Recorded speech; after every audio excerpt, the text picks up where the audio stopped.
Shah news में आपका इस्तकबाल है। ताज़ा तरीन खबरों के लिए देखते रहिए शाह न्यूज। ప్రభుత్వం వచ్చినప్పటి నుంచి కూడా దీని మీద ఆలోచన చేస్తూ ఉన్నాం. ఎన్నోసార్లు అప్లికేషన్స్ తీసుకున్నాం. మొట్టమొదటిసారి మేము అధికారంకి వచ్చిన తర్వాత అప్లికేషన్ తీసుకొని ప్రతి వార్డుకు పోయినాం. వాటన్నిటిని కూడా దరఖాస్తులు తీసుకొని వాటన్నిటిని కంప్యూటరీకరణ చేసినాం.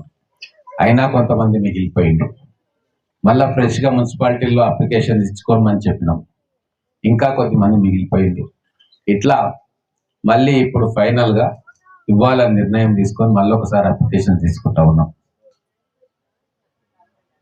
అర్హులైన ప్రతి ఒక్కరికి కూడా ప్రభుత్వ పథకం అందాలని చెప్పి ఎన్ని రకాలుగా అప్లికేషన్స్ తీసుకుంటా ఉన్నాం. ఇక పనికిమాలిన వాళ్ళు కొందరు అంటే ఎన్నిసార్లు అప్లికేషన్ తీసుకుంటారు అని, ఎన్నిసార్లు అంటే అన్నిసార్లు తీసుకుంటాం.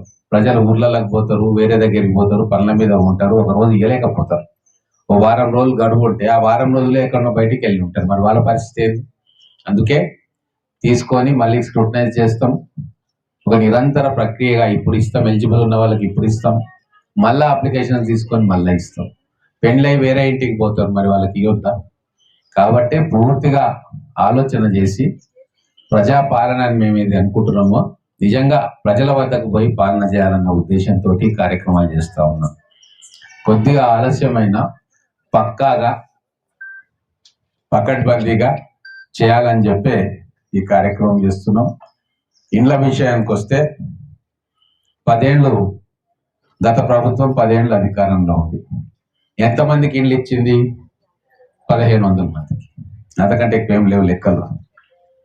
మరి 1500 మందికి 10 ఏళ్లలో ఇచ్చి మీతో 10 సార్లు ఓట్లు ఇచ్చుకున్నారు. ఇస్తున్నాం అని చెప్పి ఆశ చూపించి ఇప్పుడు సంవత్సరానికి 3500 ఇవ్వాలని నిర్ణయం తీసుకున్నాం. ఇందిరమ్మ ఇండ్లు అంటే డబ్బు మీకే ఇస్తాం, మీరు కట్టుకోమని. దీంట్లో ఇల్లు లేని వాళ్ళు స్థలం ఉంటే ఇమ్మీడియట్ గా కట్టుకోవచ్చు. స్థలం లేని వాళ్ళకు నెక్స్ట్ ప్రిఫరెన్స్ లో వస్తుంది. కాబట్టి మొత్తం కూడా ఈ 4 సంవత్సరాల్లో 18,000 నుంచి 20,000 ఇండ్లను ఈ 4 సంవత్సరాల్లో మేము ఇవ్వబోతా ఉన్నాం. ఎక్కడ 10 సంవత్సరాల్లో 1,500 ఇండ్లు, ఎక్కడ ఈ 5 సంవత్సరాల్లో అంటే ఒక సంవత్సరం మొత్తం విధి విధానాలు ఖరారు చేయడానికి, ఫండ్స్ మొబిలైజ్ చేసుకోవడానికి, ఇవన్నిటికీ మాకు టైం పట్టింది. ఇక రాబోయే 4 సంవత్సరాల్లో దాదాపుగా 18 నుంచి 20,000 ఇండ్లు మన ఒక్క నియోజకవర్గానికే వస్తాయి. అంటే ఎంత గొప్పగా ప్రజలకు సేవ చేయాలని ఆలోచిస్తుందో ఒక్కసారి మీరు ఆలోచన చేయాలి. చాలా మందికి రుణమాఫీ కూడా చేసినాం. 25 లక్షల మంది రైతు కుటుంబాలకు రుణమాఫీ జరిగింది.